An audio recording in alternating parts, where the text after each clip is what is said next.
Assalamualaikum. We are from KAD1 Group for Islamic Reformation Movement subject. Now we are presenting based on title Compare the approaches of Tajdid of Kaum Tua and Kaum Muda against Bid'ah practices in Malaysia.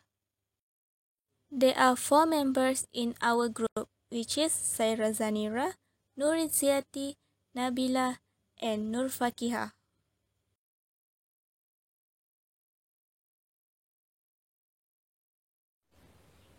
My name is Nurizati Jimmy, metric number 1191796. Now we start with introduction.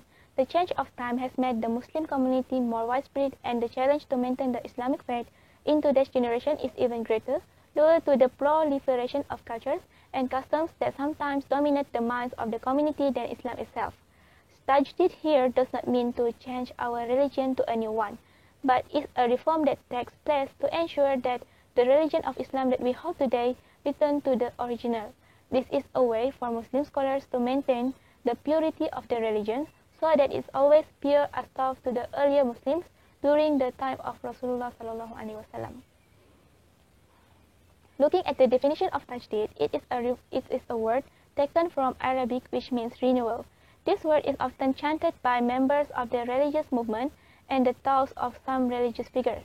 As Sheikh Yusuf Al-Qardawi said, to do tajdid in something means to return it to its original state, so that it appears as if it were a new item. This is done by strengthening something that is weak, repairing something that is used, and patching something that is cracked, so that it's returned to its original shape. Tajdid also can occur in 2 situations, namely physical and meaningful tajdid. Physical tajdid is a reform that involves external aspects. For example, renovating classic buildings such as palaces, houses of worship, and mosques. Renovation from a physical point of view does not mean demolishing all buildings and then building them anew according to the latest model on the old site. But what the renovation says is to preserve the old building by restoring its original shape, with all its panoramas. While tajdid ma'nawi occurs in religion, either in form of renewal of understanding, tajdid fikri, or tajdid amal, which includes tajdid imani and tajdid ruhi.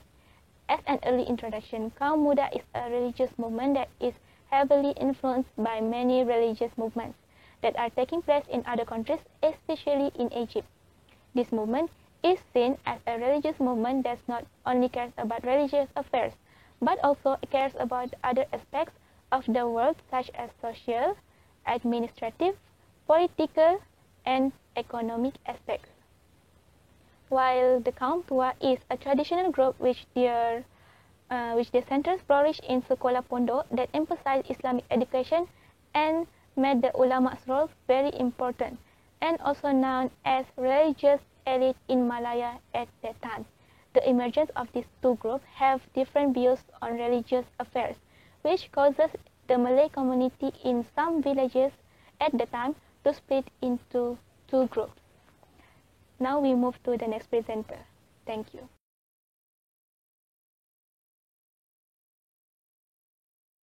Bismillahirrahmanirrahim. My name is Nabila binti Sulaiman with number metric 1191811. And now I will share about the history of Kaum Tua and Kaum Muda in Malaysia. The ulama play a significant part in the Muslim world's political and socio-economic growth.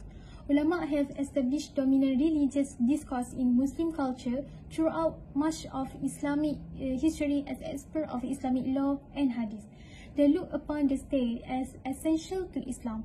For many centuries, Islamic discourse in pre-independence Malaysia, also known as Tanah Melayu or Malaya, was dominated by the traditionalist scholars through their impact on religious authority and both formal and informal Islamic education institutions.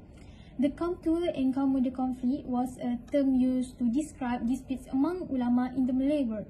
The major distinction between these 2 groups was in how they interpreted tradition. Kaum Tua, with their Sufist orientation, they tolerate indigenous Malay rituals such as kenduri, zikir, and maulid. They come to believe that this act had become part of the Islamic tradition and they consider that the truth revealed in the teaching of Islamic scholars such as Imam Ghazali and the Mazhab Imam did not to be contested, since it was not altered by the time in change and condition.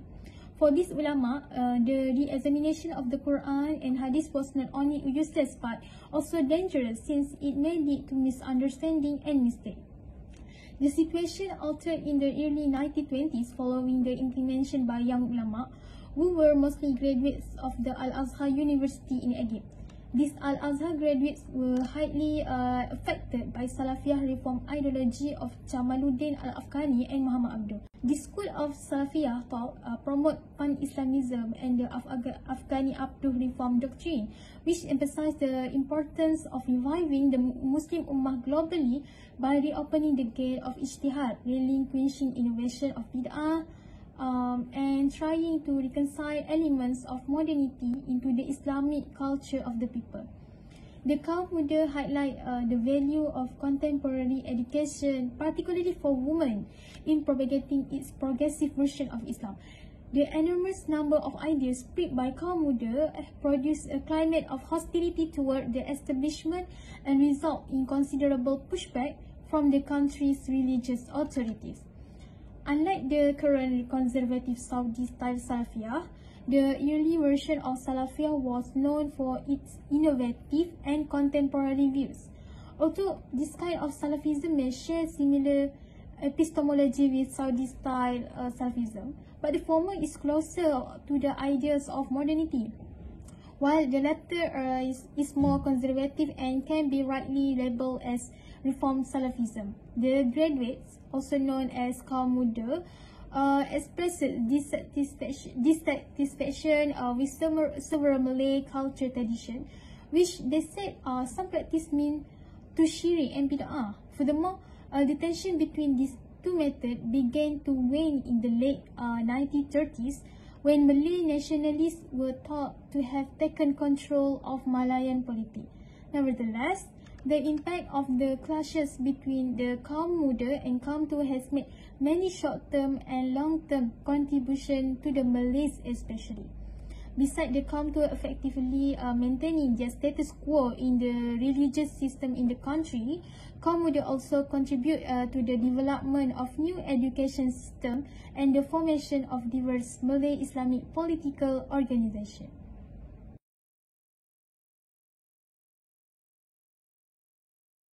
Alright, next the factor that caused the tajdid among Kaum Tua and Kaum Muda in Malaysia. There was a big dispute between Kaum Tua and Kaum Muda in defending and purifying the religion of Islam.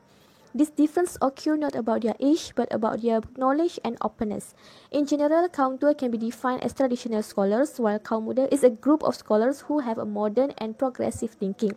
So there were few factors that lead to the tajdid among Kaum Tua and Kaum Muda.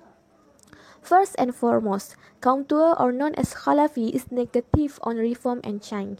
They consider that the decline of Muslims is because they distanced themselves from the teaching of generation ago and broke with their traditions to follow the current of change. So, the factor of tajdid Kaum Tua here is to defend the Shafi'i mazhab. As we know that the previous Malay was strongly held with Shafi'i madhab since the arrival of Islam to the Malaya.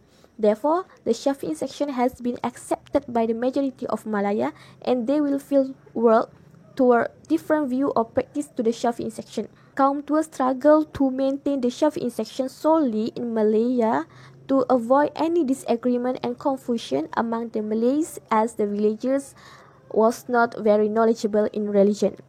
Next, the factor of tajdid Kaum Tua is to preserve Malay religious costume by maintaining traditions, customs that have been inherited in various religious practice.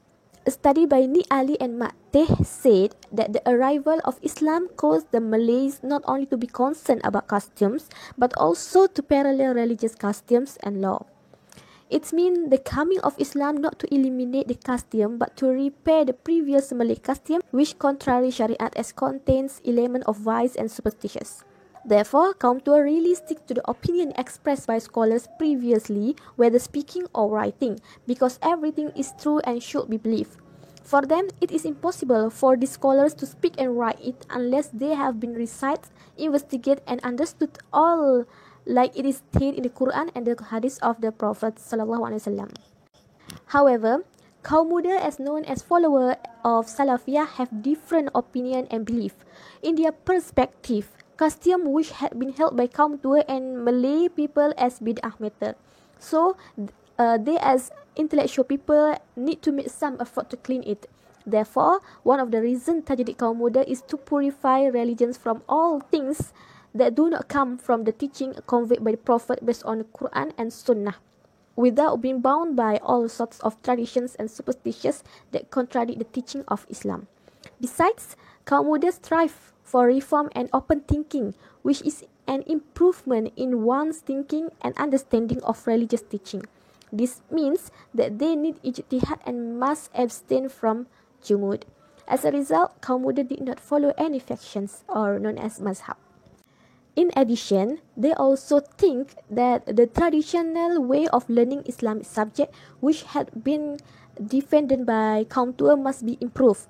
According to Osman and all, kaum muda thinks it is not enough in terms of producing professional graduates who play an important role and are much needed in society. So, the factor of Tajdid kaum muda here is about Tajdid fikri, which lead to the improvement in the field of education, social and politics. For example, they establish some schools that teach Islamic teaching and include academic subjects such as science and mathematics. In a nutshell, the Tajdid factor of kaum tua is that they see society as having too much fun that leads to the neglect and need to hold on the Shafi'i, while the kaum muda factor is to improve the thinking and not be too jumud by allowing ijtihad. We must remember that even if we are different, it does not mean that we should be enemies. That's all from me. Thank you.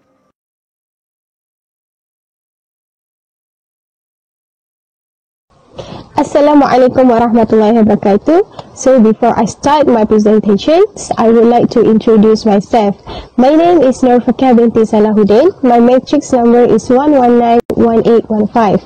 Okay, so I will go to my parts, which is chapter 4, the efforts of Tajdid approaches in religions by kaum tua and kaum muda. Okay, since the emergence of Islah and Tajdid, as we know that two opposing groups have emerged, namely kaum tua and kaum muda. So before I go further to my main points, I would like to explain briefly what is kaum tua and what is kaum muda. Okay, in general, kaum tua are pious traditional muktabar scholar who are knowledgeable, who are uphold scientific trust and adhere to the study of bertalaki, bersanad inherited from the prophets, the companions, the tabi'in, the tabi'in until to our Malay land. Then, kaum tua is the one who uphold all traditions, defend all heritage and maintain status quo. And kaum tua also associated with the yellow books, which is exactly from the previous Islamic ulama. Next, the second group is composed reformists, which is kaum muda. Okay, kaum muda is the one that their scholars support the idealisms of reform. So, among the efforts of Tajdid approaches in religions by first group, which is kaum tua, first and foremost, their efforts is exclusive, which is closed. It means that people refuse to accept other viewpoints, particularly on religious issue. It is because for them, only their group's viewpoints are correct, and they deny other viewpoints, particularly those associated with Western world. As has been revealed, that kaum tua are frequently negative or oppose reform and change. This is because they believe that separating themselves with previous teaching and follow the current teaching will lead to Muslim becoming backward. Other than that, kaum tua were taking or practicing a literal approach to understand Islam teaching without regards for the context of a verse of the Quran or Sunnah revealed during the Prophet's lifetime. Furthermore, Kaum Tua efforts also defend all the legacies of the past and blame all the elements of modernizations. As I mentioned before, that Kaum Tua refused to reform or change that related to Western culture. Last but not least, Kaum Tua popularized taklid as a medium for social unification and worship, as well as providing facilities for community. It clearly shows that they only follow one school of thought, which is Shafi'i's thought. This is because they believe that people are unable to perform ijtihad, and also concern the emergence of unqualified of individual who will then deviate using the methods of reference evidence. Hence, Kaum Tua believe that it is better to adhere to follow one school of thought, which is Shafi'i school. Apart from that, among the efforts of Tajuddin approaches in religions by second group, which is Kaum Muda, first and foremost, Kaum Muda urged the community's members to return to the original Islam's of teaching, which is namely Quran and Sunnah, and also to practice ijtihad. Okay, it is because the efforts of Tajuddin is closely related to the activity of ijtihad. In fact, it cannot be separated from ijtihad, so that it can say that Tajuddin and ijtihad are two complementary elements. The last one is Kaum Muda's efforts in breaking society's attachment to the Shafi'i school have advocated the concept of fiqh without borders, which is an open approach to studying the law of fiqh based on evidence from the Quran and the Sunnah, as well as the opinions of the Translate school, also known as Fiqh Sunnah, Fiqh Al-Kitab wa Sunnah, Al-Fiqh wal Al-Muqarran. And then according to them, studying fiqh in this manner is preferable to studying the yellow books in one school because it broadens the horizons of thoughts and it's more appropriate in the current context. In short, there's a lot of effort Tajuddin approaches in religions by Kaum Tua and Kaum Muda. As have been discussed, that their efforts and purpose both are different. It is Kaum Tua purpose is to maintain the old traditions. Meanwhile, the Kaum Muda purpose is to bring something new to religious teaching.